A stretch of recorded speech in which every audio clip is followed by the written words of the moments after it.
बघा, आज आपण बाजुरिया नगरला आहो. तर इथली शाळा मी तुम्हाला दाखवतो. बघा, ही परिस्थिती झाली आहे शाळेची.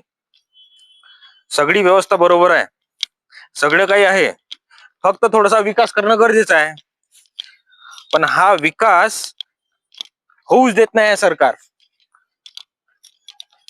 माझी परिस्थिती खराब आहे. मला असं वाटते का माझ्या मुलाला चांगल्या शाळेत शिकवावं बा. पण मी शिकवू शकत नाही. 25-30 हजार मी प्रायव्हेट शाळेवर खर्च करू शकत नाही.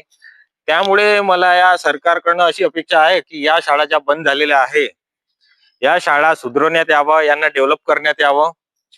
आणि दुसरी गोष्ट म्हणजे इथे राहणारे आजूबाजूचे जे लोक आहे, गरीब वस्ती आहे तिथे, जवळपास जे गरीब लोक आहेत जे प्रायव्हेट शाळेमध्ये शिकवू शकत नाही, त्यांना पण याचा खूप मोठा आधार होणार. लाडकी बहीण दिल्याने किंवा पेट्यानं डिनर सेट वाटल्याने आपल्या भारताचं काही भलं होणार आहे असं काही मला दिसत नाही. त्यामुळे आमदार, खासदार, जिल्हा अधिकारी, पालकमंत्री, शिक्षण अधिकारी, शिक्षण मंत्री, मुख्यमंत्री, माननीय पंतप्रधान मोदी साहेब यांना पण माझी हात जोडून नम्र विनंती आहे की या शाळा सुरू करण्यात यावा, याच्यामध्ये चांगला विकास करण्यात यावा, डेव्हलपमेंट करण्यात यावी, नवीन नवीन नवीन गोष्टी या शाळेमध्ये सुरू करण्यात याव्या, अशी माझी या सरकारला हात जोडून नम्र विनंती.